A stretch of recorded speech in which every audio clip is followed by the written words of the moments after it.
Hey, Phil here with Video School Online. In this tutorial, I'm going to be showing you how to create this 3D text animation. This comes from a great question from a student and fan of mine, so I'm happy to create this tutorial. So let's dive right into After Effects. We're going to create this project from scratch, so I hope that as I work through this, it's easy for you to follow, even if you're a beginner After Effects user. Some of the things I'll be going over a little bit more in depth. But if you want to learn After Effects completely, I have a course on it over at videoschoolonline.com. So first, let's start a new composition. So just click the new composition button. We'll keep it at 1920 by 1080. 6 seconds is fine, and we'll just call this text. So now we've opened up this new composition. And here we're going to build out our basic layout of this project. So we'll start with the box. So we can see if we go back, we'll start with this box that goes around the text.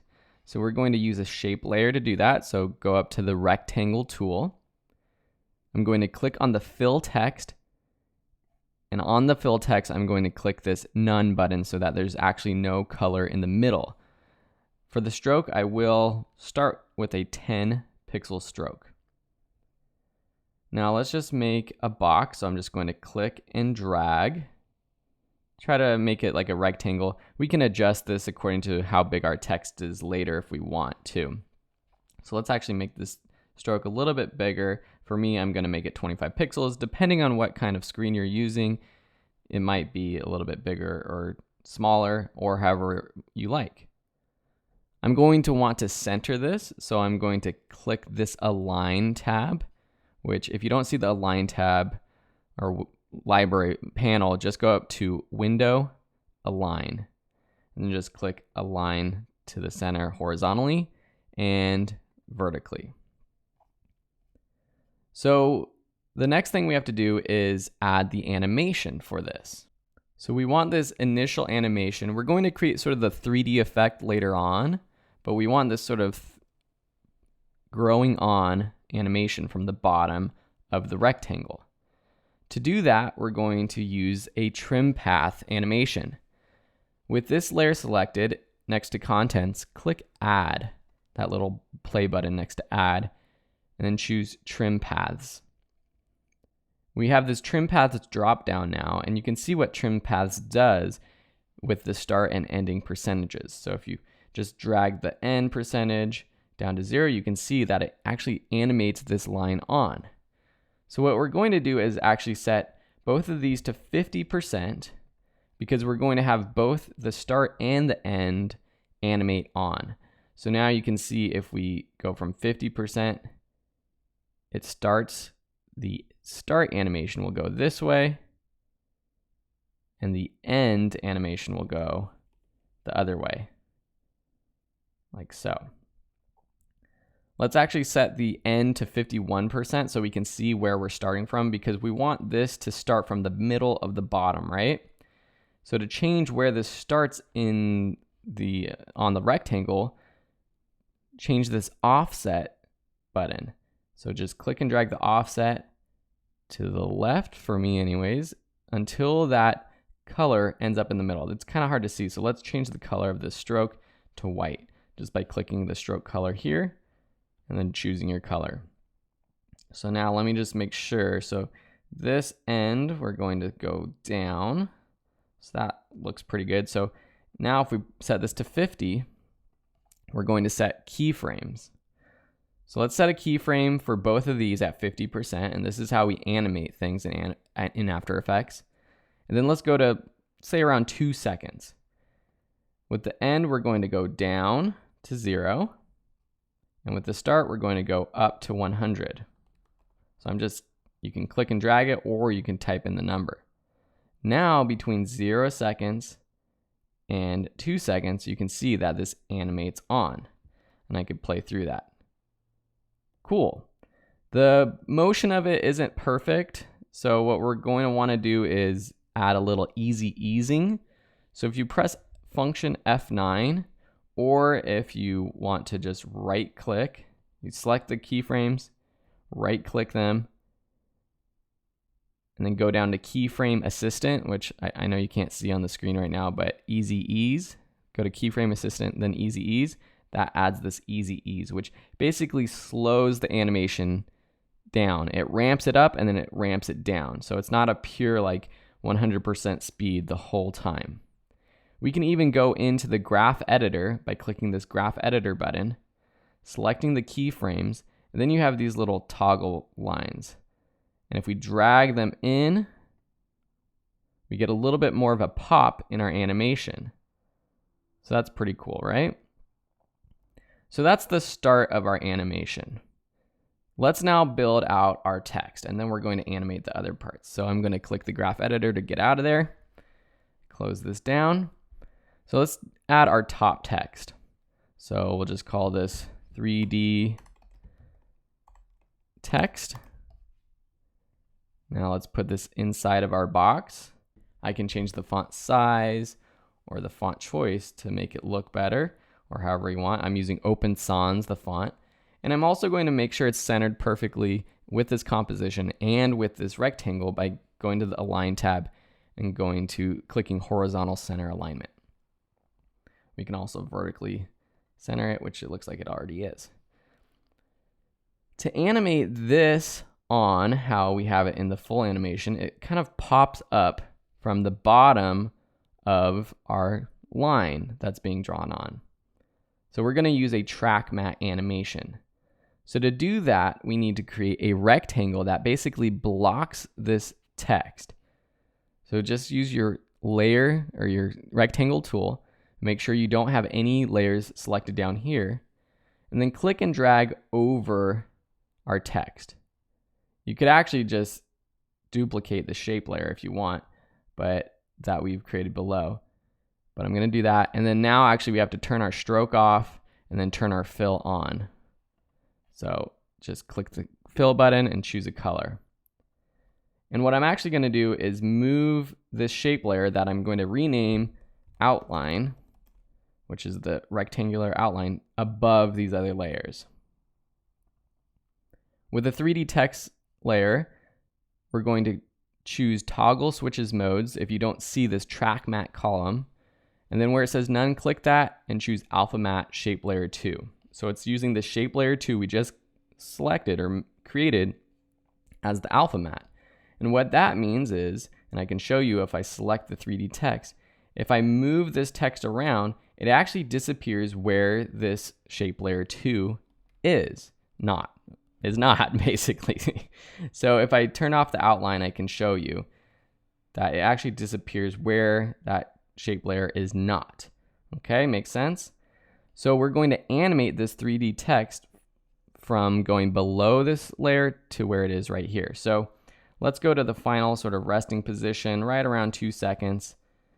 We'll press P on the keyboard with our 3D text layer selected to bring up position, and then click the stopwatch to create a keyframe, and then just go anywhere around 15 frames or something, and then drag this text down.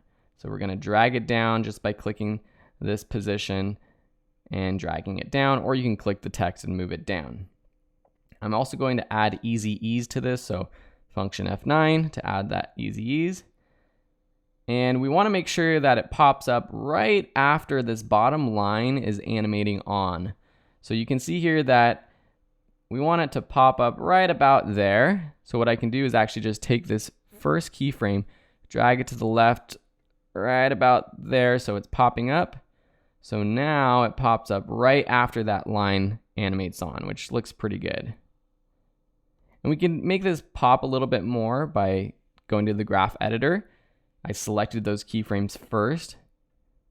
And let's select them again actually. And then add a little pop by clicking these handles and dragging them in. This just creates a little bit more of a dynamic motion.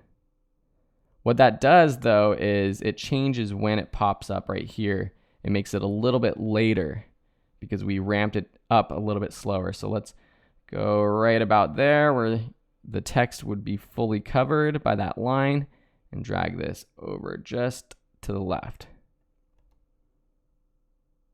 That's looking good. Okay, so now what we have to do is add that text at the bottom, which is a little bit more advanced. See that tutorial text? So the tutorial text pops on, but it actually reveals as the rectangle is being sort of wiped away or disappeared. So what we're going to do is actually use another sort of track matte effect. So first, let's create another shape layer. Actually, let's create your text layer. So take your horizontal text tool. Let's click in your composition to add new type. I'll just call this tutorial. Let's just make it more interesting. Let's do semi-bold, italic to make it a little bit different than our original text. I'm going to make it a little smaller. And now let's actually just put it where we want it to go. So let's first use the align feature to align it horizontally, and then that looks pretty good. I'm just going to make it a little bit smaller so it doesn't cover as much. Go back to align, and that's good. And I'm just using the arrow keys to move it up so it's right over the middle of this line. Let's zoom in just a little bit so we can see what we're working with. Now let's create a shape layer that's going to be the track matte that makes this tutorial appear. Okay, so let's click shape layer. And then we'll just draw a shape layer right over the tutorial. It's kind of hard because we have all these white layers. So let's just make this sort of a red. It doesn't matter, but just so you can differentiate it. Let's make sure that this is also vertically or horizontally aligned, actually. Perfect, it already is. And so now let's do this, choose our tutorial text, go to the track matte option and choose alpha matte shape layer 3. So you see that? Alpha matte shape layer 3. Now, wherever this shape layer is, it's going to actually make the tutorial text appear. So instead of animating the tutorial text this time, what we're going to do is animate the shape layer. So if we bring up the scale of this, we can actually stretch it from very skinny to wide, and that's going to make it sort of appear on. So right at the end of this, so we want all of these animations to end right around 2 seconds. So what I'll do is just set a scale keyframe right there. That's our final resting position. And then right around 1 second or so, we'll unlock the constraint properties for the vertical and horizontal scale. And then we'll just take the horizontal or the width and make this all the way to 0. Okay. So now let me just turn off our outline. You can see kind of what's happening. Let's turn off our 3D text as well. This is kind of expanding on like so, kind of wiping on. Now there's lots of different ways to do all of these kinds of effects in After Effects. This is just one that I found rather easily. So let's add some easy ease to this. So select those keyframes, function F9. So now that pops on.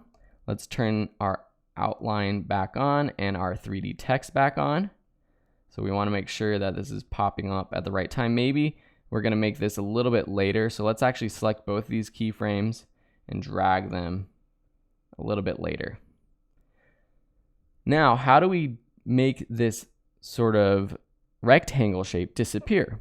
Well, what we can do is actually just duplicate this shape layer, which we can call this track matte 1, for example, and we could call this one track matte 2 for the one we created earlier. So let's just duplicate this, and let's put this above the outline.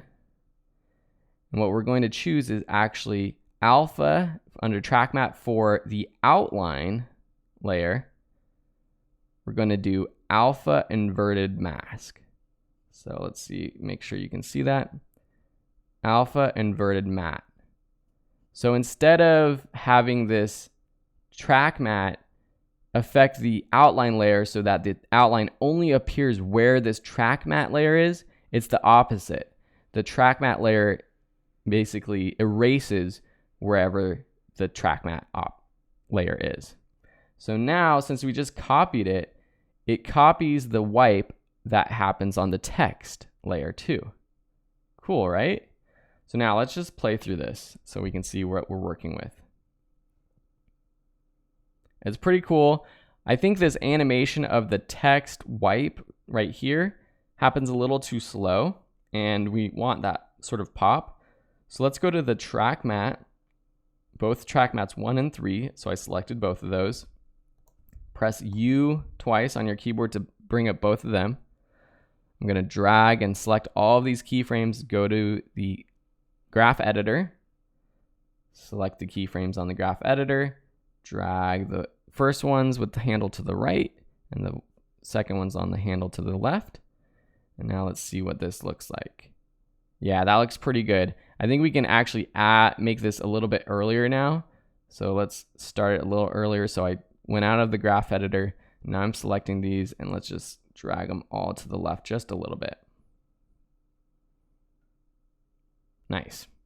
Okay, so this is the basic sort of building block of our animation.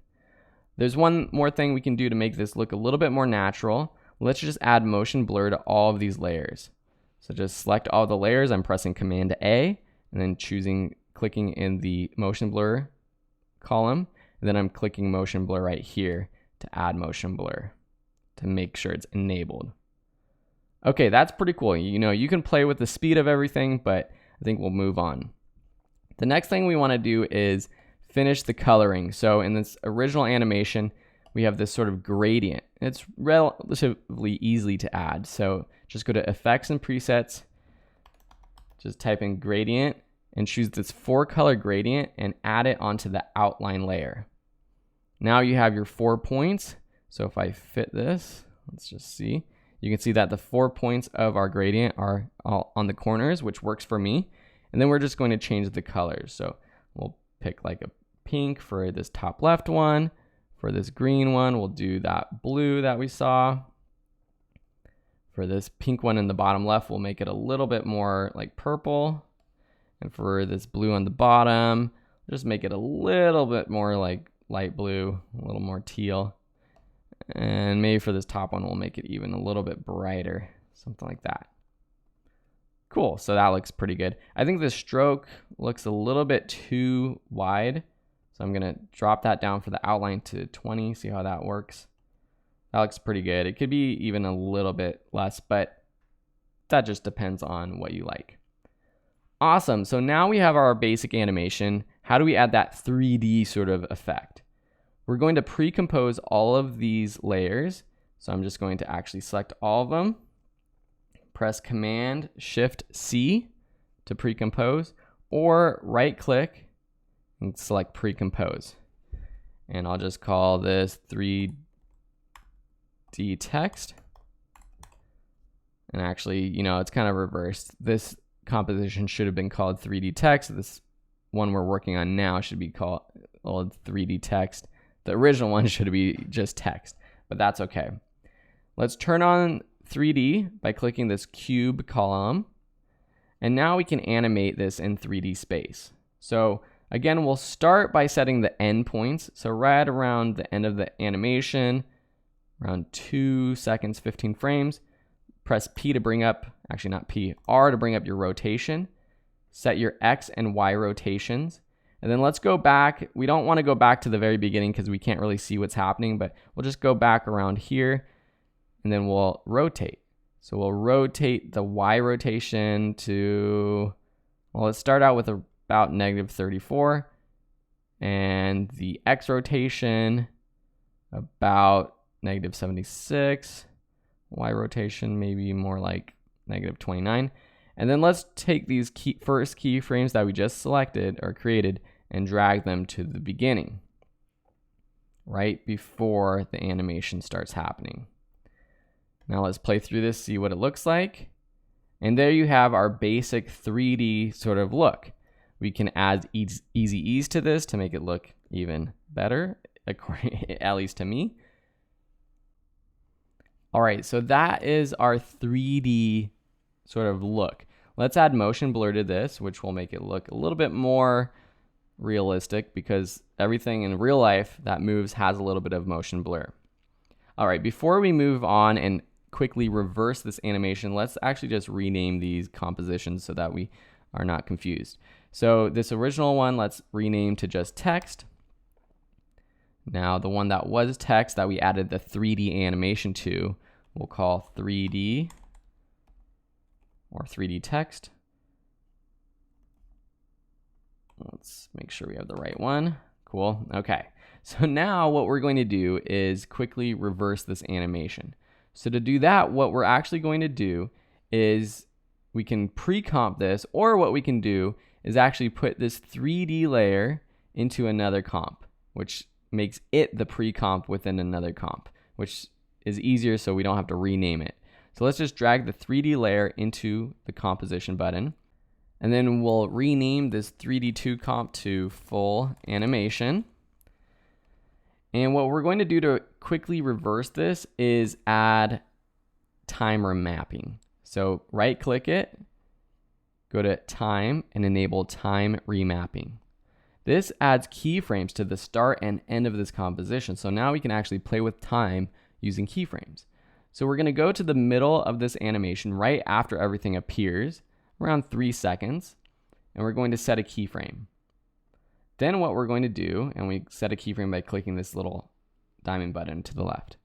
Then what we're going to do is delete this last keyframe that's on there, and then select the first keyframe, copy it on a Mac, that's just Command C, and then go to the very end of this composition and paste it, Command V. So what we're telling After Effects is that we want it to animate on now, and then from this point, we actually want it to go from this point back to the original timing, which means it's going to animate it off, right? So in this way, we can actually speed up or slow down this entire animation. For example, if we want it to be, and we can let this render out if you want, but you see that it's animating off. If we want this whole animation to be 3 seconds, for example, we can select all of these, and then with Option or Alt, if you're on a Windows computer down, we can drag this last one that's on the right to the left, and what that does is it moves all of the keyframes in between and it spaces it out evenly. So say we want this whole thing to be 2 seconds, that means it animates on in 1 second and animates off in 1 second as well. So that animates on in 1 second and off in 1 second. So that's a little too fast. We don't want that. So I'm going to undo that. So there we have it. That is how we create this 3D text animation. Pretty cool, right? So to use this in a project, typically I would either bring it into Adobe Premiere Pro if I'm editing a video using Adobe Dynamic Link by simply selecting this composition and then dragging it over and tabbing over. I don't have Premiere Pro open, but if I did, I would tab it over to Premiere Pro, drop it in the program window, and then you can use that right within Premiere Pro, or you can export it with a transparent background. And I have a video about that, so I'll link to that in the description of this video if you're watching it on YouTube. Thank you so much for watching this. Thanks for the question. I love creating tutorials like this for people. It helps them learn After Effects. You don't have to purchase any templates yourself. You can create them yourself. And this is really professional stuff. I mean, this is what they're selling on the template sites. So if you know how to do this, you can basically create your own animations that you could sell on those sites as well. So thanks again for watching. Head over to Video School Online. Subscribe to my newsletter, which gives you the latest tips and tricks on all things video, photo, motion graphics, and design. And there's lots more tutorials and courses over there that you can check out too. Thanks again for watching, and we'll see you in another video.